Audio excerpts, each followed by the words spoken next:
Dear English learners, today we start a journey into the life of a man whose voice shook the world and whose dream still inspires us today.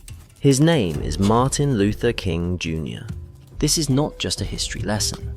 It is the story of courage when fear was strong, of hope that refused to die, and of change that once seemed impossible but became real. And as you listen, as you read along, you will grow too. Every word will build your English. Every line will guide your learning. But listen carefully, my friends. This is not the story of a king with a crown, or soldiers, or gold. This is the story of a preacher, a man with no weapons, only words. And those words were powerful. They touched hearts. They broke down walls of hate. They gave ordinary people the strength to rise, to march, to believe. Are you ready to hear the dream that moved a nation? Are you ready to meet the man who spoke of freedom and love for all? Then stay with me. This story is not only for your English, it is also for your life. Martin Luther King Jr. was born in Atlanta, Georgia, on January 15, 1929. His father, Martin Luther King Sr., was a pastor, a man of faith and strong words. His mother, Alberta Williams King, was a gentlewoman, a teacher who filled her children's lives with music, prayer, and learning. But the world outside their home was different. It was harsh, divided, and cruel. Martin was born into a land where skin color decided everything. Where you could sit, what school you could attend, even what job you could get. Even as a child, he could not escape the shadow of segregation. He was only 6 when he first tasted its pain. A white friend's parents told him they could no longer play together because Martin was black. Imagine that, my friends. A little boy, full of life and laughter, suddenly told he was different, that he was less. Yet inside Martin, something began to grow. He was bright, curious, and strong. He read books. He asked questions. He wanted to know why the world was so unfair. And slowly, a fire started to burn in his heart. This fire would one day become a dream that all children, black and white, could play together. A dream that justice would rise like the morning sun. As Martin grew from a curious child into a young boy, the church became more than a building. It was his second home. Every Sunday, he sat on the front bench, eyes wide, as his father's voice thundered through the air. The words rose and fell like waves. Faith, courage, justice. To others it was a sermon. To Martin it was a call. He felt the power of words, how they could move hearts, how they could lift people out of fear. At school, Martin was quick, sharp, and restless. Books became his companions.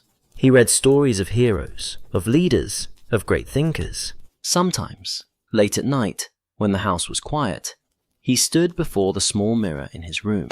He would clear his throat, raise his chin, and copy his father's voice. He practiced speeches to an audience of shadows, not knowing that one day the whole world would listen. But beyond books and church walls, the streets of Atlanta told another story. One afternoon, Martin walked with his mother to buy new shoes. He reached for the shop door, but the owner blocked them. "Not here," the man said coldly, pointing to a sign that read, "Whites only." Martin froze. His mother gently took his hand and led him away, her eyes heavy with pain. That sign burned into Martin's memory like fire.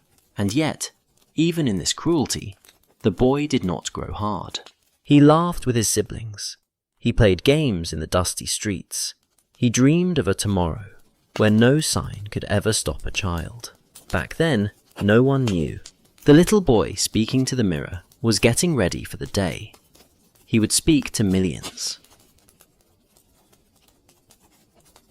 As Martin grew, so did the world's struggles around him. He was clever at school and entered university at just 15. He studied philosophy, theology, and the power of ideas. But books alone could not hide the truth outside. His people were suffering. In the 1950s, racism was still strong in America. Black people were forced to sit at the back of buses. They were often poor, even when they worked hard. They were judged not by their hearts, but by their skin. Martin became a pastor, like his father. But he was also a fighter for justice. His battle was not with fists or weapons. His battle was with love, peace, and words. The struggle was not easy. People hated him for speaking out. His house was attacked. He was arrested many times. Death threats came almost every day. Can you imagine living with fear like that? To stand up and speak, knowing someone may try to kill you. And yet, he did not stop. He said, "We must meet hate with love. We must meet darkness with light." His struggle was not just for himself. It was for every man, woman, and child who longed for freedom. By the mid-1950s, America was boiling with anger and change. In the city of Montgomery, Alabama, one quiet act of courage shook the nation. A seamstress named Rosa Parks refused to give up her bus seat to a white passenger. She was arrested, but her small act became a spark. And Martin Luther King Jr.'s, still only 26 years old, stepped into history. He was chosen to lead the protest. At first, he was unsure. He was young, new, and had a family to protect. But something inside told him, this is the moment. This is the calling. The boycott began. For over a year, black citizens refused to ride the buses. They walked miles to work. They shared cars. They stood together. The city thought they would give up, but they did not. And Martin's voice carried them forward. He spoke with a calm but burning passion. We will not fight with violence. We will fight with dignity. We will fight with love. The world was watching. Newspapers printed his words. Cameras filmed the marches. After 381 long days, victory came. The Supreme Court declared bus segregation illegal. It was more than a legal win. It was proof. Proof that peaceful protest could change a nation. Proof that one voice, steady and fearless, could echo across the world. But with fame came danger. Enemies placed bombs at his home. Hate letters filled his mailbox. Yet Martin did not step back. He stepped forward. Each threat only sharpened his resolve. This was the turning point. The young preacher from Atlanta had become the leader of a movement. And from here, his voice would only rise higher, stronger, unstoppable. The summer of 1963, Washington, D.C. The sun burned hot, but the people did not care. From every corner of America, they came. Black and white, young and old, workers, teachers, families with children. More than 250,000 voices filled the National Mall, a sea of hope stretching to the horizon. At the steps of the Lincoln Memorial, Martin Luther King Jr. walked forward. His heart beat fast. Cameras pointed at him. The world was listening. And then, with a voice that carried across the sky, he spoke. I have a dream. The crowd held its breath. He spoke of children playing together, of justice flowing like water, of freedom ringing from every hill. His words were not just words. They were thunder. They were music. They were light. People wept. People cheered. The dream became immortal that day. A year later, in 1964, Martin received the Nobel Peace Prize. He was only 35 years old, the youngest man ever at that time. He took the prize, but he did not keep the money. He gave it all to the movement.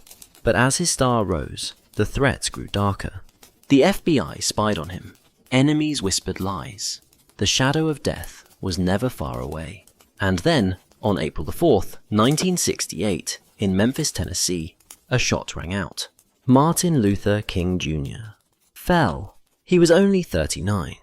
The news spread like fire. The world cried. Cities burned in grief. It seemed the dream had died with him. But, my friends, the truth is this. The bullet killed the man, but it could not kill the dream.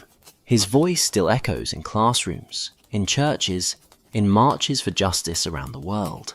Today, his name is carved in stone, honored with a national holiday in America, remembered in streets and schools across the globe. But his true legacy is not statues or holidays.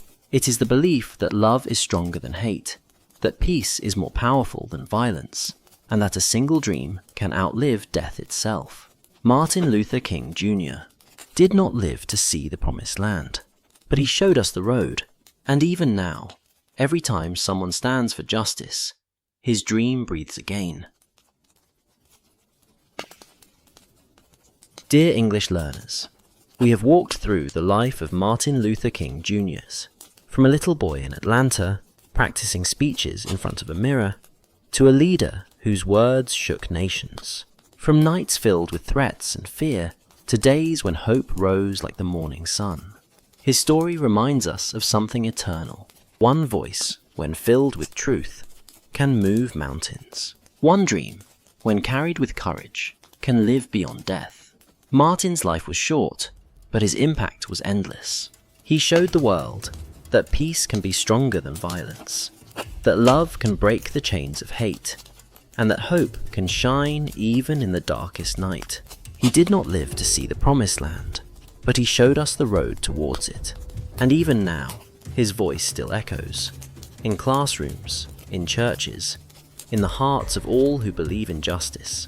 The man is gone, but the dream lives on.